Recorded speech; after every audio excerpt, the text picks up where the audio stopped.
Ola Ramlan resmi cerai, Aufar Hutapea beri nafkah anak 40 juta per bulan.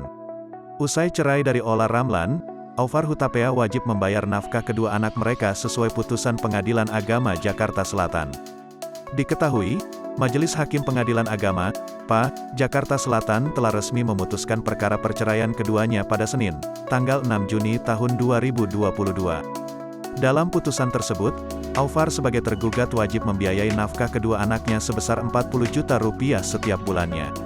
Selain itu, Aufar juga diwajibkan membayar masa idah dan muta sebesar 100 juta rupiah kepada Ola Ramlan selama proses perceraian berlangsung. Lebih lanjut, dalam putusan tersebut tidak ada gugatan terkait harta gana gini yang dilayangkan oleh Ola Ramlan maupun Aufar Hutapea.